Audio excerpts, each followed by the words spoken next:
Mesdames et messieurs, bonjour et bienvenue à ce magazine.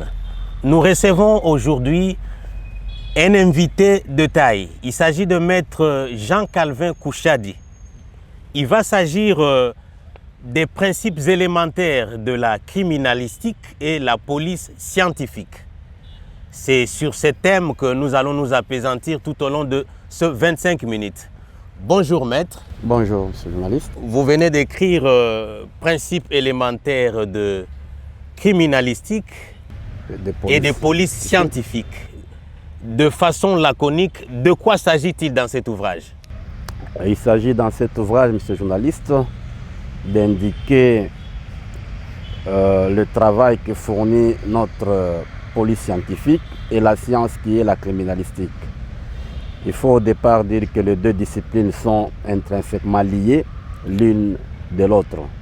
Mais ce qui est important, nous voulons montrer aux gens la manière dont la police scientifique travaille en concordance avec la justice, en lui fournissant des indices matériels. Vous savez, aujourd'hui, nous sommes confrontés à des difficultés en ce qui concerne les droits pénals sur l'administration de la preuve. Les preuves ordinaires ou les preuves testimoniales, l'aveu, les témoignages sont devenus maintenant suspects. Et les autres réclament qu'ils sont entachés même d'irrégularité. D'où la justice pénale aujourd'hui a besoin de preuves scientifiques ou indiciales. Voilà au moins l'essentiel de cet ouvrage. L'essentiel de cet ouvrage, vous venez de planter là les décors, mais j'ai un souci terminologique parce que le Congolais lambda vous suit. Qu'est-ce que vous entendez par criminalistique? Ça sonne trop savant. C'est très savant. La criminalistique est une science qui a débuté vers les années 1891. L'auteur qui a prononcé ce terme pour la première fois, c'est Hans Gross, un juge d'instruction en Autriche-Hongrie, qui a parlé de criminalistique comme une science qui se base sur les indices et les traces. Vous savez qu'il y a plusieurs crimes qui restent non élucidés jusqu'à cette époque parce qu'on n'arrive pas à remonter jusqu'au criminel du fait qu'on ne traite pas, on ne fait pas l'enquête comme il faut sur les indices matériels. Nous pouvons vous donner l'exemple. Même si les traces sont effacées s'agissant de certains crimes. Non, lorsque les traces sont effacées, nous sommes en difficulté parce que la criminalistique se base sur l'étude des indices. Voilà pourquoi on ne peut pas dissocier la criminalistique de la police scientifique. Donc, la police scientifique, c'est le champ d'action même de la criminalistique. La criminalistique est une science, la police, c'est le champ d'action. Donc, normalement, tout policier scientifique doit être criminaliste. Tout. Là, vous me devancez, mais il y avait une petite question justement de savoir quel rapport établissez-vous d'une part entre la criminalistique et la police scientifique? Parce que ça transparaît déjà au niveau du titre du livre. Je viens d'ailleurs de le dire, beaucoup de gens m'ont interrogé sur ces sujets. Pourquoi parler de police scientifique et criminalistique? Je l'ai bien dit, la police scientifique, c'est le champ d'action de la criminalistique. Donc on ne peut pas étudier la criminalistique ou pratiquer la criminalistique s'il n'y a pas de police scientifique.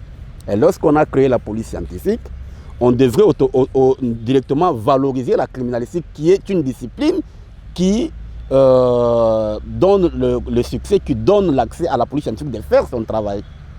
Dans d'autres termes, si nous voulons parler dans un français facile, la criminalistique c'est comme des joueurs et la police scientifique comme le terrain de foot.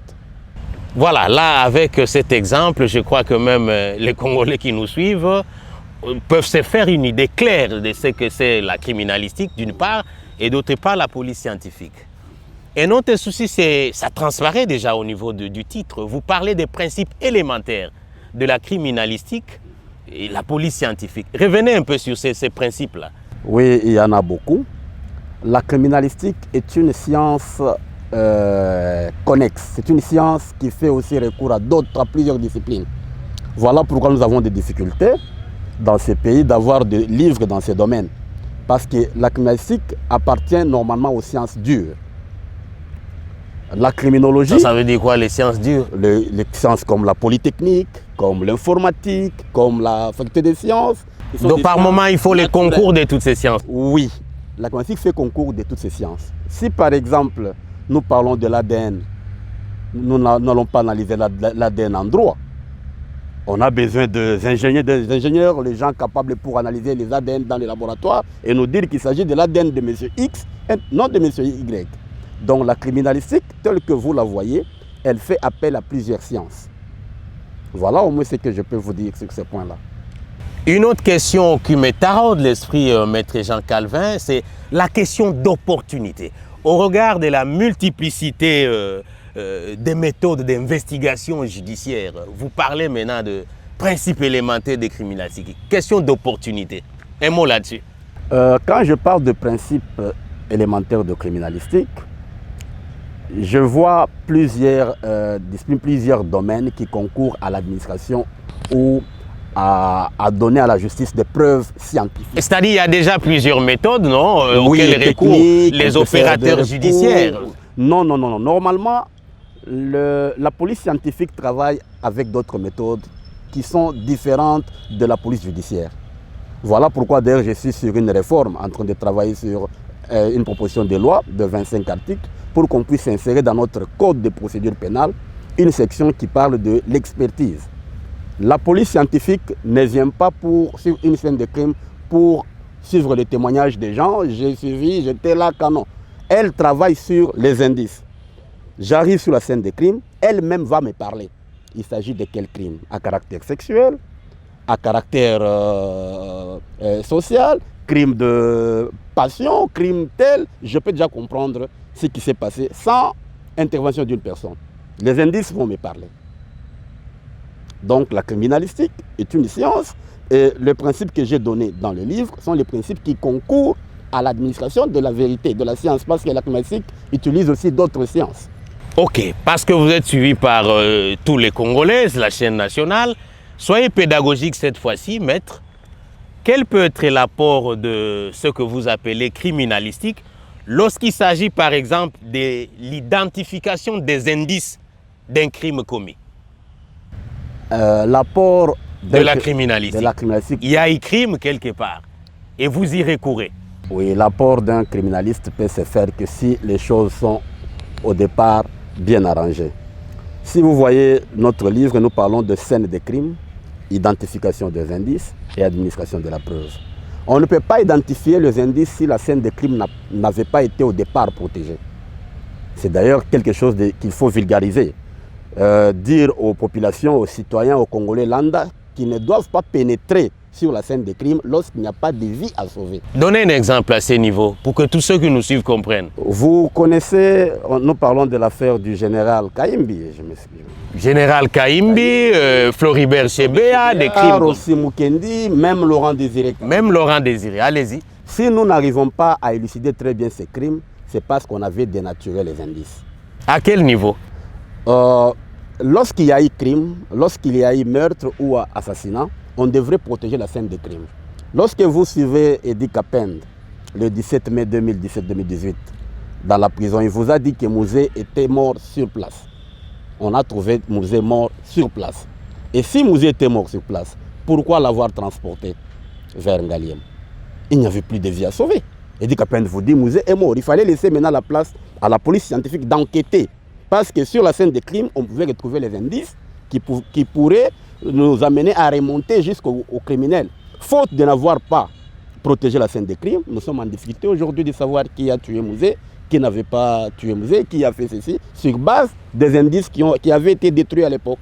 Donc il faut commencer par protéger les lieux du crime. Avec l'exemple de Chebeya, c'est la même chose. L'exemple de Chebeya, je ne parlerai pas de la même chose parce que là... Parce que ça, c'est plus récent. Hein. Oui, c'est plus récent, mais je ne parle pas de la même chose. Pourquoi? Parce qu'on nous a fait croire les indices. Et d'ailleurs, c'est une meilleure question. Est-ce que notre police scientifique travaille de la manière indépendante? Je suis criminaliste. Je peux vous dire que sur cette non seulement criminaliste, oui. Je vous sais avocat. À vous d'éclairer l'opinion oui. Par rapport à la question que vous posez. Avocat, bien sûr, mais criminaliste de profession.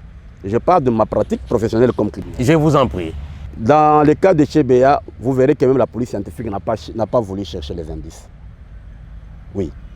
La police scientifique doit être indépendante de tout organisme étatique. Et elle ne l'a pas été s'agissant de Chebeya? Je peux vous le confirmer avec beaucoup d'histoire. Vous savez que NITT la pression internationale est autre chose. On n'allait pas déchiffrer ce qui s'était passé. Parce que j'ai suivi bien les procès, j'étais encore au Congo. On a fait recours même aux appels téléphoniques pour détecter Daniel Moukalaï qui parlait avec les policiers qui avaient commis les crimes à leur retour de Mitendi où on avait laissé les corps. C'est grâce aux juges militaires, leur expérience, ils avaient fait recours à la criminalistique aussi, parce que l'informatique, le téléphone, tout ça, ça fait recours aux méthodes ou aux techniques, c'est que je parle de principe de criminalistique. Bien, ça c'est lorsqu'il s'agit de reconstituer les indices d'un crime commis. Maintenant, le deuxième palier de la même question, Maître Jean Calvin, nous recourons à la criminalistique, mais qui peut être de quel apport encore lorsqu'il s'agit de l'administration de la preuve? Effectivement. Lorsque nous parlons de la protection de la scène, c'est sur la scène que nous allons récolter les indices. On ne peut pas travailler sur ce qu'on n'a pas prélevé. Et il faut savoir même un indice sur la scène de crime. Ce n'est pas tout le monde. Il faut avoir un œil. Attendez, souci terminologique encore. Oui. Indice, preuve, est-ce que c'est la même chose s'agissant du crime? Ce n'est pas la même chose, mais c'est l'indice qui va nous amener, qui deviendra une preuve à un certain moment. Lorsqu'on prend l'indice, on doit le travailler au laboratoire. Voilà pourquoi je vous ai parlé que notre police scientifique pose des problèmes. C'est après avoir travaillé au laboratoire que l'indice peut se transformer en preuve. Ok, revenez maintenant à la question liée à l'administration de la preuve. Vous recourez à la criminalistique. La criminalistique concourt à l'administration de la preuve lorsque les indices récoltés sur la scène ont été bien canalisés, bien conservés et bien travaillés au laboratoire. Et la police scientifique va maintenant, lors de son témoignage d'expert devant les juges, dire que non, cet élément qui avait été retrouvé sur la scène de crime lie le criminel à ceci ou à cela. Je peux vous donner un exemple qui vient de... Je vous en prie. Qui vient de m'amener dans ce cas. Vous voyez le crime de Rossi Mukendi. Je m'en souviens. Vous voyez quand on a parlé de l'arme du crime, on nous fait brandir une arme, nous voyons l'arme, mais est-ce que l'arme là est celle qui avait tiré réellement? Est-ce que c'est exactement celle qu'on avait utilisée? C'est ça, je parle dans mon livre de la chaîne de traçabilité. L'indice recueilli sur scène de crime doit subir ce qu'on appelle la chaîne de traçabilité. C'est-à-dire, tout celui qui aura la garde de cet indice doit au moins faire accusé-réception avec le porteur ou le transporteur de cet indice. Par exemple, si le juge veut analyser l'indice, il va signer avec la police scientifique que non, j'avais recueilli l'arme numéro tel, authentifié, faire cela. Est-ce qu'on avait suivi cette démarche? Point d'interrogation. Une autre question presque supplémentaire. Qu'est-ce qui vous a motivé à écrire un tel ouvrage au titre non seulement provocateur, mais aussi évocateur? Évidemment. Les motivations de Maître Jean Calvin. Vers les années 2010-2011, lorsque j'arrivais aux États-Unis, dans la ville de Chicago. Vous connaissez bien la ville de Chicago, avec ses crimes et ses criminels. C'est une ville de haut banditisme. C'est de là que j'ai commencé à m'intéresser sur les enquêtes criminelles. Comment mener une enquête criminelle, qu'est-ce qui se passe au juste. Il y a des crimes toujours aux États-Unis et à Chicago. C'est toujours, chaque jour, il y a des coups de feu. Et j'ai eu l'idée de commencer maintenant à s'intéresser sur les enquêtes criminelles. C'est ainsi qu'avec l'appui d'autres Américains, on m'a aidé à aller dans le sens qui est le mien aujourd'hui. Mais ça, c'est aux États-Unis. Mais quel intérêt portez-vous sur la RDC, votre pays? Effectivement, la RDC, c'est là où j'évoquerai le président Joseph Kabila, que je salue en passant. Kabila 1 ou 2? Joseph Kabila. Ouais, Joseph Kabila, pour nous avoir créé la police scientifique et technique. Moi, je parle de police scientifique et technique. Mais ici, c'est la police technique et scientifique.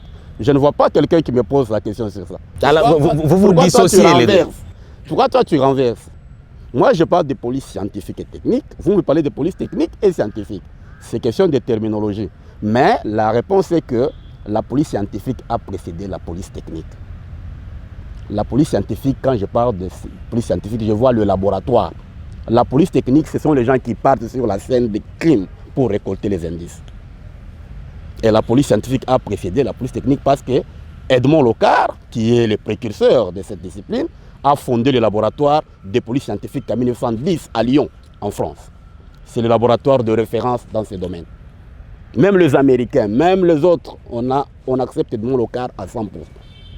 Donc, ce qui m'a motivé pour entrer à notre sujet, c'est que quand on a créé la police scientifique ici, et technique, je ne voyais pas l'importance à l'époque. Mais en allant à l'extérieur du pays, j'avais compris, ou j'ai compris ce qui a motivé les autorités de l'époque pour créer cette unité. Moi, je ne fais pas la politique. Je cite Kabila dans les bons parce qu'il nous a donné cet organe.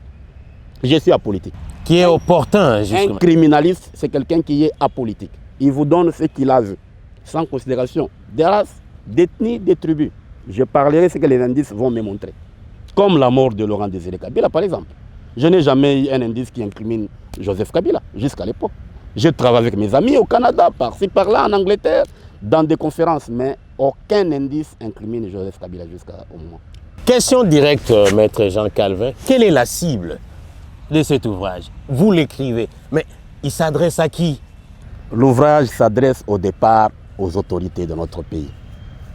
J'ai toujours entendu les chefs de l'État dans ses discours parler de l'État de droit. Il faut réorganiser la justice. La justice n'aide pas la nation.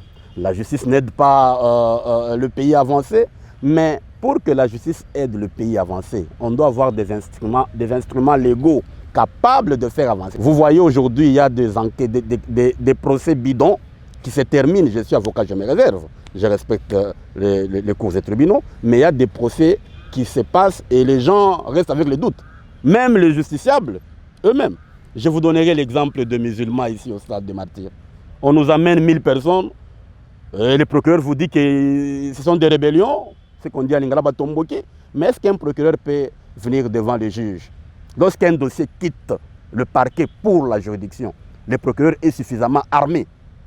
Et un avocat qui est mieux informé, lorsqu'il voit un procureur qui saisit la justice, il doit savoir que là-bas, monte copain. Mais quand vous venez avec des réquisitoires qui laissent à désirer, les avocats vous demandent, mais vous reprochez quoi à ces gens?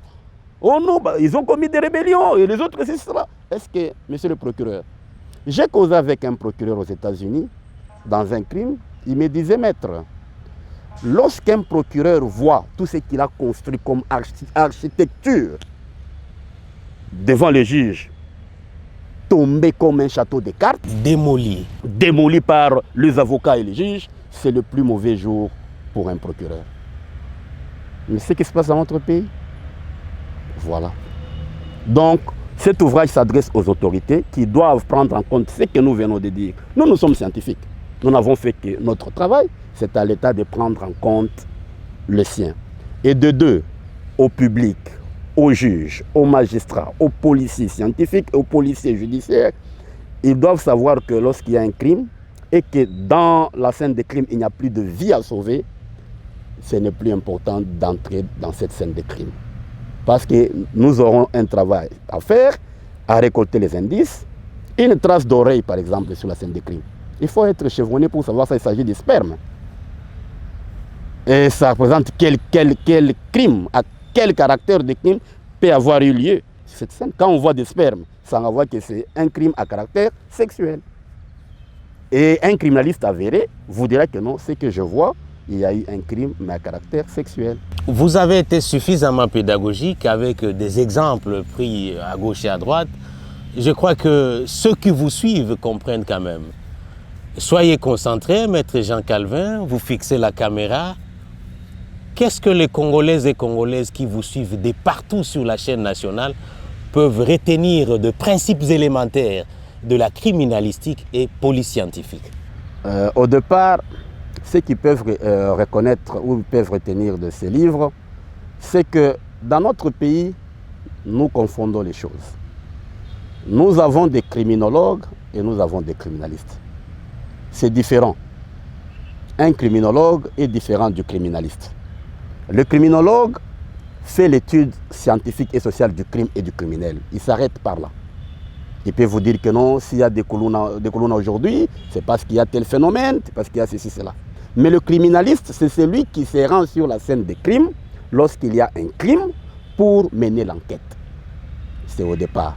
Le public devra savoir que lorsque la criminalistique sera bien installée dans ces pays et acceptée, beaucoup de crimes qui restent non résolus trouveront une solution. Même le crime qui remonte de 20 ans, nous pouvons toujours remonter jusqu'au criminel. Ils doivent faire confiance à cette discipline qui est nouvelle dans notre pays, mais nous demandons aussi aux autorités de donner à la police scientifique le moyen adéquat, suffisant pour que cette police soit à la hauteur de toutes les autres polices scientifiques du monde. Il me reste qu'à vous dire grand merci, maître Jean-Calvin Kouchadi, auteur de Principes élémentaires de criminalistique et police scientifique. Nous avons été très heureux de vous recevoir. Nous osons croire que ce n'est pas la dernière fois. Les portes de ce magazine vous sont ouvertes. Nous vous aurons prochainement, peut-être sous une autre thématique. Merci beaucoup, monsieur le journaliste. Je vous remercie. Mesdames et messieurs, c'est sur cette note que s'arrête ce magazine. Merci de nous avoir suivis et restez branchés sur le programme de la Radio-Télévision nationale congolaise. Au revoir. Merci.